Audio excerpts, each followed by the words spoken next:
A day in my life as a 24 years old na pupuntang Bahamas. Let's go! Okay, before we start, eto pupunta na nga kami ng Ninoy Aquino National Airport. Tama ba ako? Basta pupunta na kami niyan at malapit na nga kami ng Departure Terminal 3. Sa totoo lang, iba yung feeling kapag papunta ka na ng airport. Dun mo na may isip lahat na totoo ba to? Ito na ba itong inaantay ko? Makakaalis na ba talaga ako? Pero bago ang lahat, grabe ang kaba ko dito dahil sa immigration. Dito na nga nagsimula ang aming iyakan. Syempre, goodbye sa family. Matagal nga akong mawawala, siguro mga 3 years. Pero di pa natin ito masasabi. Pero grabe rin talaga yung lungkot, kahit pigilan mo yung iyak mo sa airport, tapos makikita mo yung pamilya mo nagatid sa'yo, umiiyak sila. Syempre, hindi mawawala yung may miss natin sila, syempre. Lalo na yung mga OFW nating kapamilya na pupuntang ibang bansa para magtrabaho. Alam ko kung gaano ng kahirap, alam ko na kung gaano yung pakiramdam na aalis, makikita mo sila. Sobrang hirap, pero andun pa rin yung saya. Andun pa rin yung saya sa akin na matutupad ko na yung mga pangarap ko, yung mga gusto ko, yung mabibigay ko na yung kailangan nila, mapoprovide ko na. At number 1, alam ko masaya na sa akin si Papa. Ito yung pinaka pangarap sa akin ni Papa dati pa. Lalo na nasa ospital pa yung Papa ko na lagi niya ako sinasabihan na umalis ka na. Alam kong gusto mong umalis, huwag mo na ako isipin, pero wala, pinili ko ang asikasuhin mo na yung Papa ko that time. Dapat doon pa lang, nung time pa lang na yun, aalis na ako. At ito na nga, tama na ang dramahan. Dito na ako sa security. Tinignan na ang aking return ticket and passport. Sobrang nakakakaba. Doon ko napatunayan na kahit gaano kalakas ang loob mo, hindi mawawala ang kaba. So, pinapunta na nga ako ni Sir doon sa check-in. Mag-check-in ako ng aking luggage. So, ang airways na ating kinuha is Qatar Airways. So, ayan, habang naglalakad ako dyan, grabe na ang kaba ko to the highest level talaga. Hindi mo siya mapipigilan, lalo na first time travel ko, tapos international agad. Which is, I'm so blessed. I'm so thankful kay Lord na binigay niya na yung matagal ko ng pinapangarap. So, dito na nga tayo niyan, naglalakad-lakad at naghahanap kung saan ba dito yung check-in sa Qatar. And this time, na check-in na natin yung luggage natin. And after that, straight na ako agad ng immigration. Ito na talaga ang pinaka nakakakaba sa lahat. Pero, ito yung pinaka magandang challenge para sa akin kasi naharap ko lahat ng fear. Kung saan ako takot, saan ako kinakabahan, nagawa ko siya, and successful tayo! Grabe ang mga tanungan! At ngayon, nandito nga tayo sa loob na mismo. Oh my God, as in, waiting na lang ako ng 3 hours bago ang flight papuntang Qatar. At dito na nga nagsisimula ang mga tanong ko sa sarili ko na ito na ba talaga? Hindi pa rin ako makapaniwala, pero this time, nandito na tayo sa line. Papunta na tayo ng eroplano. So, ilang oras na lang, lilipad na tayo. Alam mo, sobrang saya ko that time. Kasi, etong mga gantong video is nakikita ko lang to before sa YouTube, sa Facebook, nakikita ko lang to sa mga Filipino na nag-work abroad, may pupuntahan abroad. This time talaga, grabe yung saya ko. Para akong kinikilig that time. Sabi ko, eto na, first time ko makakasakay ng eroplano. Sana talaga maayos at maging panatag ako. Pero as you can see naman, nag-enjoy ako. At ito na nga, dito nga tayo sa loob ng aeroplano. First time ko makita yung loob ng airplane na ang dami palang upuan niya. Pag international pala talaga, sobrang laki ng aeroplano talaga. So, para ako naging ignorante na ito. And syempre, hindi tayo pwede magbilis-bilis at sobrang sikip din Masikip nga talaga dito kaya hindi ka pwede magmadali. Takes time din talaga kasi maraming tao naglalagay ng gamit sa taas. So, eto na nga, palipad na tayo. Alam mo yung first time mo to, kaya wala kang palalagpasin. Dapat bibidyoan ko lahat. Bahala kayo. Pero ito na nga, grabe ang kaba ko nito kasi ang alog ng airplane, super like, bago lumipad, syempre, tatakbo muna ng mabilis yung plane bago yan lilipad. So, tignan ninyo kung gaano kasaya niyan. So, eto, hindi ko na napakita sa inyo yung paglipad namin kasi nga, totally, para rin akong kinakabahan kasi yung alog nga. Pero nakikita nyo ba lahat ng ilaw na yan? Girl, shit! Ang ganda niya sa taas. So, alam ko marami nang nakaranas nito pero sabi nga first timer traveler, ang ganda niya so much. Para ako yung mga nakikita ko sa baba, para siyang between lang, like what the, you know. And this time, nanonood na nga ako ng Peter. Wow, Peter. Ito yung Peter Rabbit din. Kumakain na rin ako niyan kasi nagbigay na nga ng pagkain yung mga flight attendant. Then, after that, winawatch ko na nga kung gaano kalayo na nga ako from Manila going to Qatar. Pero na-enjoy ko yung buong travel ko. Hindi siya totally mahirap kasi manonood ka, pwede kang makinig ng sounds, pwede mong i-check kung nasan ka na. Like that time, may kita mo rin kung gaano kaganda ang ating mundo. So much talaga. Kasi may kita mo yung maps nila na may kita mo saan kagaling and asang ka na. And this time, nanood naman ako ng Avatar. And you could see that, guys. Shit, ang ganda-ganda ng Qatar. You know what?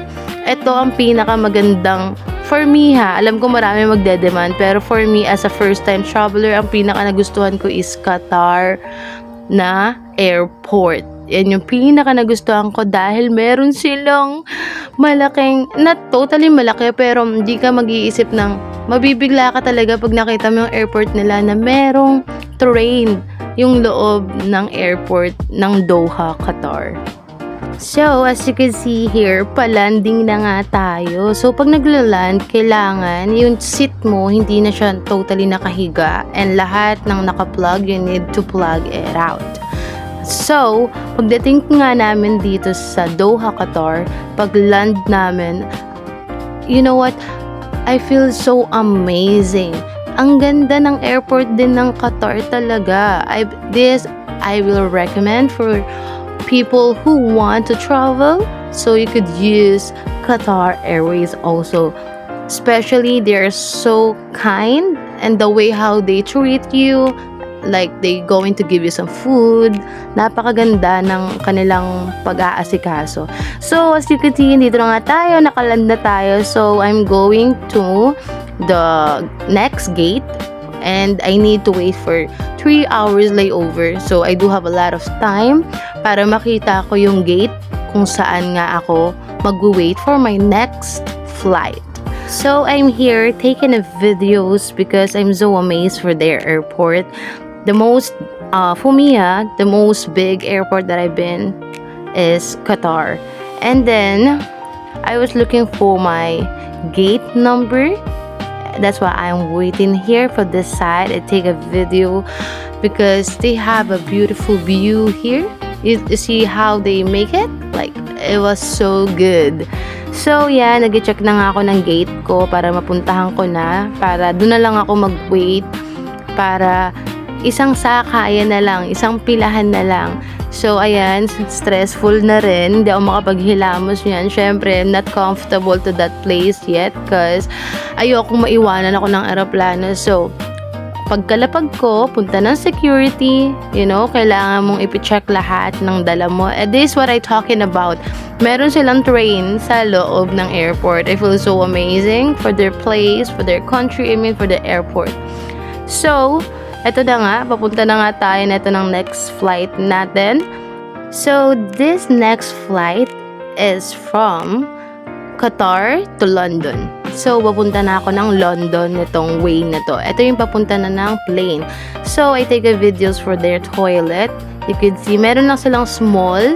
And yung toilet nila, like, walang water. So, I mean, walang maiistakan. So, I didn't do anything there. Like, pull-ups, just peeing. So, this time, andito ako sa may window. Pero, hindi ko mapakita sa inyo kasi andito ako banda sa may... What do you call this? Andito ako sa may wings ng plane. So, I can't even show everything. So, I think this video, I already land in London. So, pag-land nga dito sa London, I feel so comfortable kasi nakatulog ako ng mahaba niyan. Kasi wala akong katabi sa upuan, napakaswerte ko niyan. So, andito na nga tayo sa London. Going to... Alam ko, lilipat ako niya ng terminal. So, galing ako ng Terminal 3, going to Terminal 4. So, kailangan kong mag-catch ng bus. Yes, I right. So, you could see that Terminal 3 to go into Terminal 4. So, dito, lalakad ako niyan, dyan pababa, and then waiting for the bus para mailipat tayo sa next terminal. Yan, waiting lang tayo dyan. Then, habang waiting tayo, syempre, tamang chismis. I mean, nakikinig ako sa mga nag-uusap, like, foreigns. Sometimes, di ko sila maintindihan totally, ha. Hindi ako ganun kagaling mag-English, pero the way how they talk, sometimes, I can't understand them, especially if they talk so much, they talk like fast. Ang bilis nilang magsalita. So, dumating na nga yung bus. Yan, sumakay na nga ako dito. So, amazing din talaga kasi ang laki ng bus nila and I mean, ako lang nandito nakaupo sa unahan. So, wala akong feeling na uncomfortable sa makakatabi ko. I just feel chill. Everything about my flight is good. I feel so relaxed. So, wala, taking a video lang. Gusto ko lang mapakita sa inyo yung travel ko. So, we're going to Terminal 4. So, ayun, andito na tayo sa London, like I said earlier. This is our last flight. So, London to Nassau, which is Nassau is Bahamas. So, andito ako sa part na to para tignan doon sa TV para makita ko kung saang gate ako pupunta. So, actually, taken a video and maraming tao nakakahiya mag-video. Kaya kung nakikita nyo, pailalim ako mag-video. So, dito nga, pumunta nga ako sa isang store kasi nagutom nga ako. Like, sobrang mahal ng pagkain sa London. So much. Ang pera kasi sa London is pounds. So, it means malaki ang value din ng pera sa London. Even this one, the yogurt with the blueberry and cereals, sobrang mahal niya. So, ang kinuha ko na lang for me is coffee and also bread. Yung bread naman nila, so much, ang sarap. Tsaka ang kapal ng palaman. Hindi katulad sa Pilipinas. Hindi ko naman dinidiscriminate ang Pilipinas, pero I said, sa Pilipinas kasi, iba yung pagkain sa Pilipinas than sa ibang bansa. So, kung nakikita nyo, more on bread dito sa London and also salad. So, eto na nga, dito na nga tayo sa next flight natin, which is going to Bahamas. Ang dami ko nakitang Filipino, yan, sila ate, tapos sila kuya, mag-work daw sila doon. So, nagulat nga sila nung sinabi ko nga sa kanila na hindi ako mag-work, just tourist. Pero, baka soon, baka soon. Pero for this time, na tourist lang ang gamit ko, I'm not allowed to do work here in Bahamas. And yes, this is it guys. As you can see, nakaland na nga tayo. So, we are already in Nassau, Bahamas. Oh my God! Pero, andito pa rin ang kaba. Kasi hindi ka makakalabas ng airport ng Bahamas kung hindi ka daraan ng immigration nila. Syempre, kailangan nilang stampan yung, lagyan ng stamp yung passport mo. So, yun, nakuha ko na lahat. Luggage ko, nakapasa naman sa immigration. At nag-check ako ng luggage ng custom. And look, I'm so happy na nakarating tayo ng ligtas, ng kumpleto, at ng masaya. Like, So, after 2 days travel, nakita ko na ngayon magsisundo sa akin. And hanggang dito na lang. Thank you so much!